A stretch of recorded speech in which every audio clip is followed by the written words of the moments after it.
You must realize that there are millions of people in India who love your tradition, who love your culture, your religion, your history, the fact that you are who you are.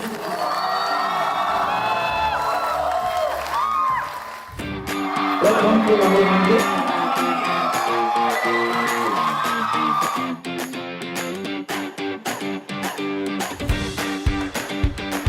First time I saw Mr. Rahul Gandhi, you were the cutest boy I ever saw. Thank you very much for inviting me here this evening. I have not come here as a professor. I've come here to understand from you what you expect. I've come here to listen to what your concerns are, what your worries are, so that I also have a sense of what the young people of Mizoram are feeling. Now I'm happy to take your questions. My question is, what are your thoughts on implementing common civil code for all citizens of India? What are your views on uniform civil code? There is talk of uniform civil code, but there is no documentation about what this civil code is, about what they are proposing. So until something is on the table, it is very difficult for me to comment on something that is in the air. But I will tell you that I am firmly committed to the idea that we are going to protect your right, your culture, your religion, your tradition. There's no compromise on that. I want to say one thing about it. If you are, for example, in Mizoram, you will think what is happening in Mizoram is very important and what is happening maybe nearby is not so important. But in the 21st century, everything is connected. For example, if global warming is taking place, the problem is actually somewhere else. In the same way, it's important for you to understand that a lot of the problems that you're facing, the problem also lies outside. I would like to ask you this question regarding your recent visit to Manipur. You have seen all the atrocities and the violation of human rights and also the violation of the constitution. That same constitution which your family have been preserving for generations. So can you give me an opinion from your visit, not from a political point of view, but from a humanitarian point of view? If you went to Manipur, there were now suddenly two Manipurs. And essentially, it is the result of a particular type of politics. Politics of anger, politics of division, and politics where we are not able to see the similarity between us, that we only see the difference between us. And clearly, there was an element there of the BJP wanting that type of thing to happen. It didn't just happen on its own. I mean, I'm in shock that the Prime Minister of India has not gone to visit a state which is burning for the last 4 or 5 months. I think there's a space for love in politics. It's a strange thing. The word is never used. Have you ever heard a politician use the word love? Except me. Right? You use it every day.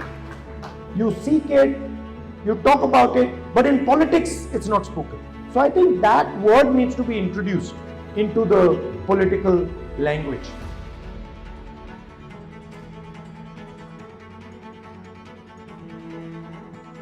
Hello sir, Namaskar. What is your perspective on the National Education Policy 2020 and what aspect do you believe need further refinement or improvement in? In my view, the education policy is trying to distort what knowledge is, what Indian history is, what Indian culture and Indian tradition is, and tries to impose one idea on India. This idea of uniformity, this does not work in India. India is pure diversity. Even if I start talking to you, every single one of you has a completely different view. For example, a very interesting thing, BJP leaders will constantly give speeches about that English is bad. Go to any one of those leaders who are saying English is bad. Every single one of their children goes to an English medium school. Why? Because English allows you to communicate to the rest of the world. And they don't want the poor people of India to communicate to the rest of the world. Right? If that things did not happen, you lost your grandma and your father, do you think that your life, particularly in politics, will be a little bit different than now? Losing my grandmother and losing my father were terrible things. I wouldn't wish it on anybody. But they also made me much stronger than I would have been. So that's sort of the experience. That when you've lost something that is so valuable to you, then you're like, okay, theek hai, I went through such a difficult thing. Then what is this? This is nothing. That attitude you get. I must say 3 things. Look, I'm always fascinated by Mizoram when I come here. If you walk in Mizoram, you will find the people nicely walking on the side with you, no pressure. No, what I'm saying is why? Because you have a concept of space of the other person. You have a concept that look, there is another person here and I have to guarantee that person his space. I cannot just go and take his space. Respect that the other person also should have a space, should be allowed to live happily. That is inside your culture deep, that's in your DNA. And that's something that I learned from. And I understand many things from you. It's not just from you, your ancestors, your tradition, your history, the people who came before you. I want to leave you with the idea that we are never, ever going to let that be challenged.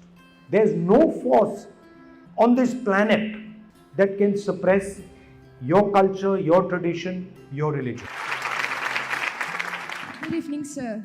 My question is, outside of your political role, what's a book, a hobby, or a life experience that has had a profound impact on your perspective and approach to leadership? Can you share how it has influenced your journey in public service?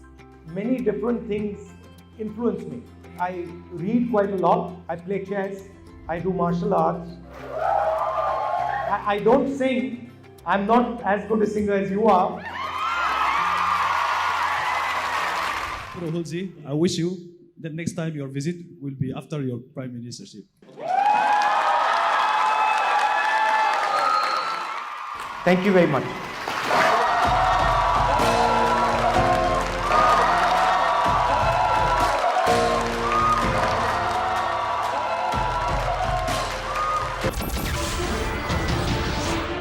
नमस्कार, मैं हूं मानक गुप्ता। अगर आपको हमारा ये video पसंद आया हो तो इसे लाइक और शेयर जरूर करें और हाँ, हमें सब्सक्राइब और फॉलो करना ना भूलें ताकि आप देश और दुनिया की कोई खबर मिस ना करें। तो जुड़े रहिए हमारे साथ और देखते रहिए न्यूज़ 24।